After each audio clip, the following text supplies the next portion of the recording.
Senator Milne. Thank you, Mr Acting Deputy President.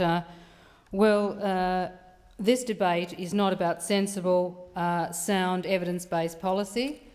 This debate is not about noise from wind farms. This debate is about an organised campaign by the fossil fuel sector using AstroTurf organisations running around, beating up anti-wind farm, anti-renewables. They've added solar to it now, you'll be pleased to know, Mr Deputy President. So next year we'll probably have the blinding impacts of solar farms out here talked about as a major impact. This debate is about a group of fossil fuel interests around the world organising an anti-renewable campaign and focusing in particular on anti-wind farms. And just this week, for example, Mr Deputy President, the fake grassroots campaign against wind has been exposed in the United States. And it's being funded, of course, by the Koch brothers, as you would expect, because they always do fund for the oil industry, for the coal industry, for the gas industry.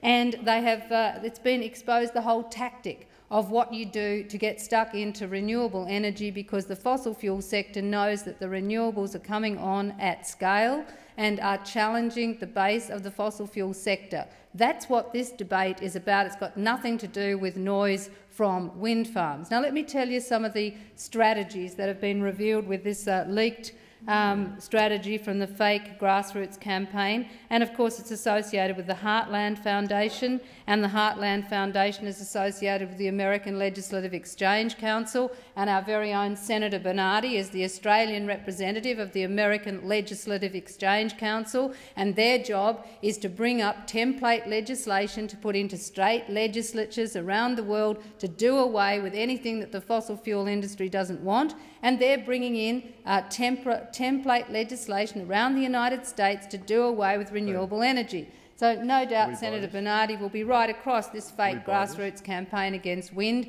because the organisation for which he is the Australian representative and spokesperson will be providing him with all that information. And of course we had here previously Family First Senator Fielding, who went off to the Heartland Foundation because they are one of the leading think tanks of global climate sceptics. This is organised by people who want to delay and not address climate change, and it is the most bogus and disgraceful campaign running around the world. But they're having extraordinary success, and the Baillieu government's decision in Victoria to do in wind in Victoria is completely and utterly a result of this bogus campaign being run by the fossil fuel sector.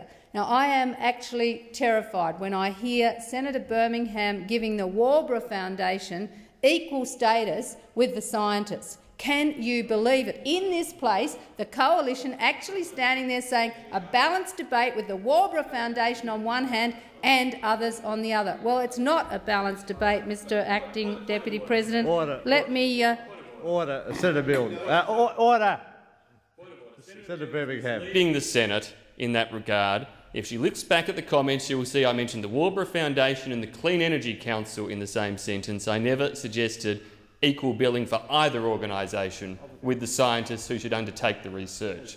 Thank you, Senator Birmingham. As you know, no point of order. Senator Milne.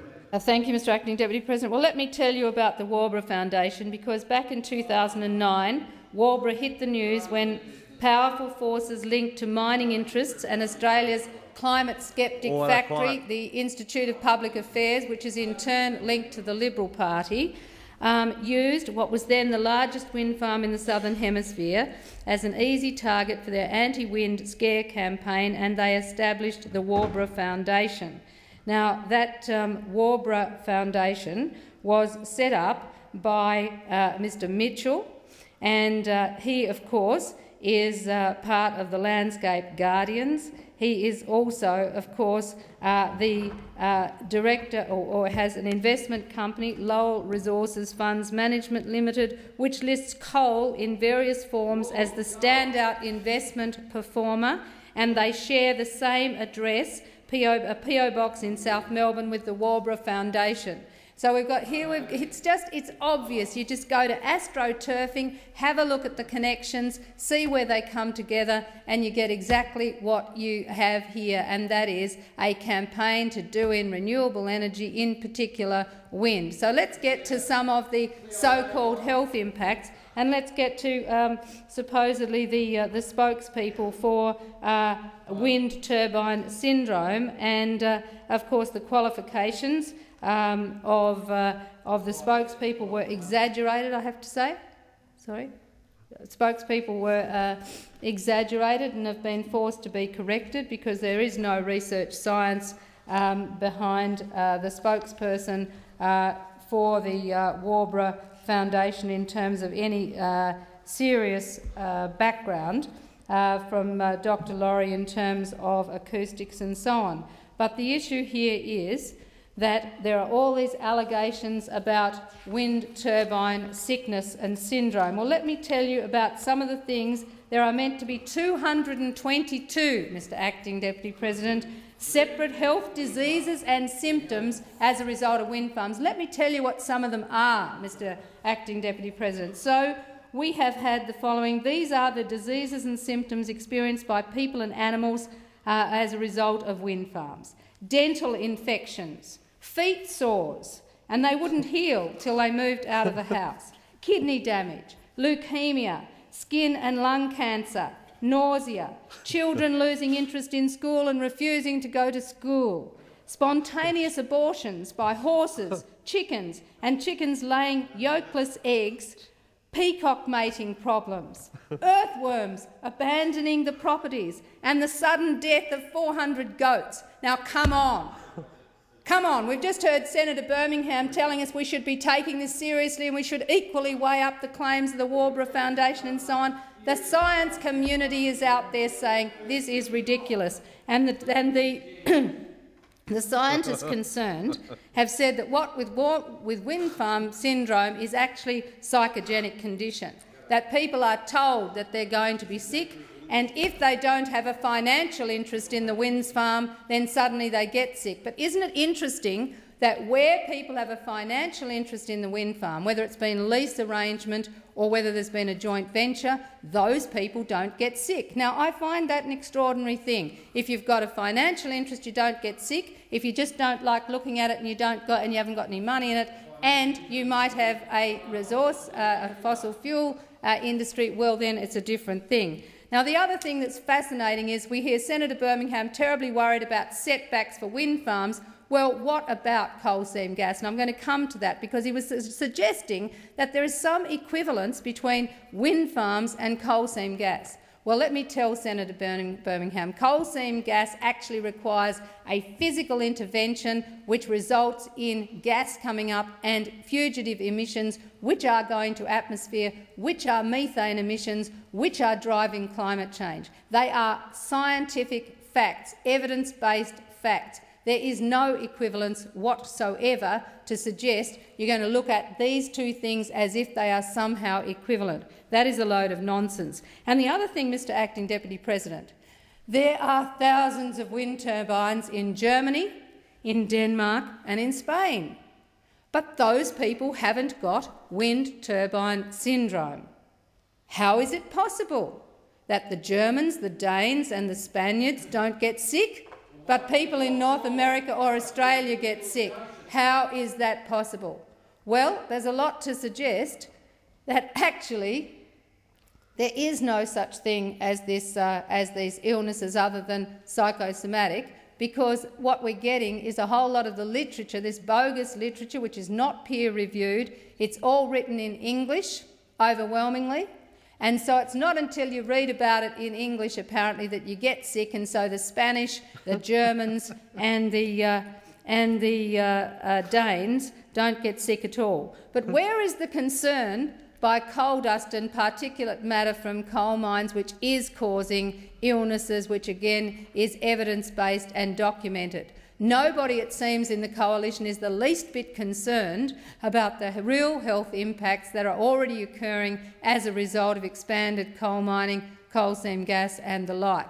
So what we've got here is a carefully constructed and orchestrated campaign by AstroTurf organisations and brought to Australia via the Institute of Public Affairs and the Waubra Foundation, and it is obvious to me that this is now a strategy put together by the Landscape Guardians, as I said, the IPA, and it's all about trying to do over renewable energy. And as I said before, Peter Mitchell has 25 years of history in the fossil fuel industry. He was the founding chairman of the Milne Oil Company, a chairman or a director of related companies including Clyde Petroleum, Avalon Energy, North Flinders Mines, Paranga Mining and Exploration, and so on. So there you go. You've got absolute evidence that the person running the campaign against wind is totally associated with the fossil fuel industry. Like the Landscape Guardians, the Waubra Foundation is highly secretive. There's no information about its funding or its sponsorship.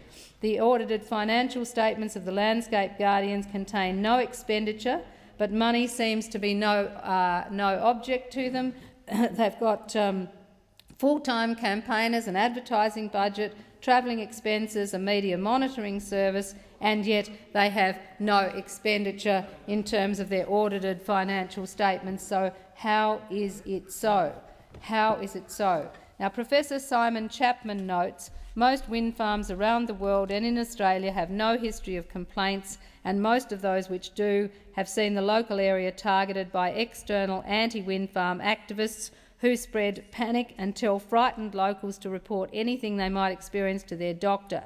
The activist groups even provide symptom memos to assist residents in case they hadn't actually identified the symptoms for themselves. Now, this is an absolutely appalling situation, and at the Senate inquiry we had Mr Holmes à Court, who is chairman of the Hepburn Wind Farm, and he submitted a leaked running sheet from the Australian Environment Foundation, and it was addressed to the Guardians, detailing the strategy for a protest at Leonards Hill, including the signage to be held up by the crowd of predominantly outsiders. We also know that the Australian Environment Foundation is an AstroTurf organisation. Again, it's funded by vested interests, and it's designed to look like, of course, the Australian Conservation Foundation, and that's been a long-term subject of concern. And of course, the Environment Foundation's Executive Director, Mac Rees, is Executive Director of another anti-renewables group, the Australian Climate Science Coalition, one of over 100 climate sceptic astroturfers, and who funds them. And there's some evidence to suggest it could be Exxon, and I'd be very interested to know, and in fact, if they come clean about whether it is Exxon. So as to the actual particulars of the legislation, one of the most ridiculous parts of this legislation is, and just listen to this, Mr Deputy President, the bill would empower the Clean Energy Regulator to suspend accreditation of a power station if they believe the power station is being operated in contravention of a law, written or unwritten. A law, written or unwritten. Now, the Australian Energy Regulator shutting down a power station on the basis of an unwritten law. What does that mean, Mr Deputy President? The law of whom or what? This is a silly idea, and it's a nonsense. As to the suggestion in terms of the decibel standards, well, actually the Australian states already regulate wind farms to a tougher standard than is being proposed by Senator Madigan in this bill. Now, whether Senator Madigan and Senator Xenophon are aware of the extent of astroturfing, the links of all these organisations to the fossil fuel sector, the broader campaign against renewables that is being run in turn and showing up as an anti-wind farm campaign, I have no idea the extent to which they know that, understand that, or whatever. But there is absolutely no science base to the allegations that are being made, and as Professor Simon Chapman has noted, What we have now is a psychogenic condition, and that's what, if a condition needs to be treated, it is that. I've said to the wind farm operators that if they want to end wind farm syndrome in Australia, all they have to do is develop a business model that enables communities to financially benefit from wind farms, and then they will find that, that even these astroturfers can't stir up the level of concern, because people have actually got a financial interest in the wind farms and will look at it in a far more balanced way. But we have got a serious crisis on here, Mr Deputy President. We have the world meeting in Doha right now, with the globe on track for 3 to 4 degrees of warming. Today in Victoria we have a heat wave expected. In Western Australia, storms. We've got all around the World Meteorological Organisation released overnight the latest impacts of global warming. And make no mistake, the people running the anti-wind farm campaign, anti-renewables campaign, do not want the world to act on climate change and want to actually derail renewable energy, as this leaked memo out of the United States just shows, that this is a fake campaign being run by those vested interests.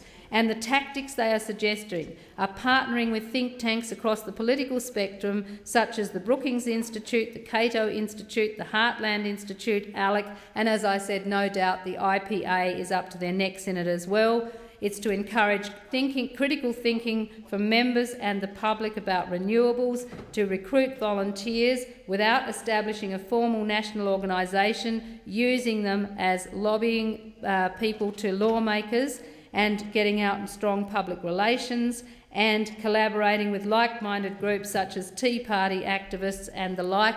And of course in Australia that's exactly what's happening here. So I think this Senate needs to recognise, A, this bill has no merit, and I'd be interested to know whether the coalition thinks the energy regulator should be able to shut down a power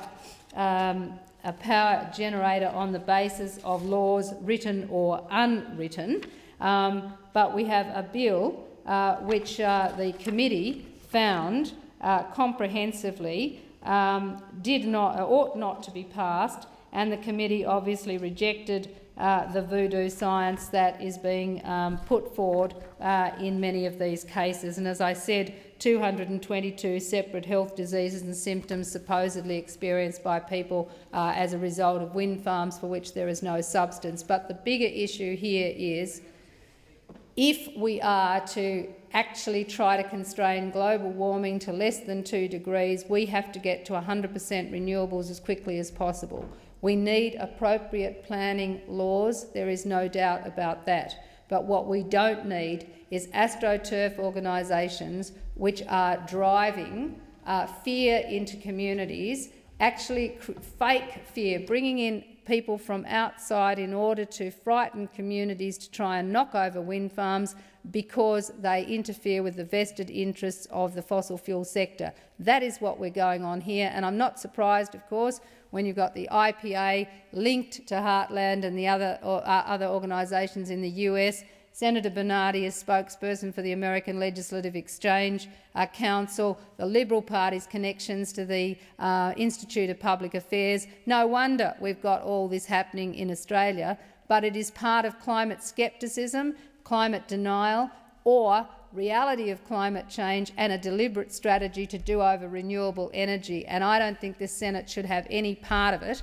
And if before the Waubra Foundation expects anyone to take them seriously, then they should start coming out with their financial statements and make it plain as to where they get their funding. And until we get an idea of where they get their funding, then I'm going to stand by the claim that I am making, that they're an astroturf organisation for the fossil fuel sector who are meddling in public debate in Australia, and that I do credit them with success with the Baillieu government in Victoria. And the sooner that the Baillieu government gets over it and recognises that they are doing in the prospect of wind energy in Victoria, which is being picked up elsewhere in the country, of course, and I think Senator Xenophon and Senator Madigan are part of a campaign against wind energy and renewables in Australia, and that is a very bad thing in terms of responding to the climate crisis and responding to the very real health impacts. If you want to get to health impacts, let's deal with the health impacts of particulate matter and coal, for example. Let's deal with methane from coal seam gas emissions rather than these AstroTurf organisations' claims, which I believe are voodoo science. Voodoo science.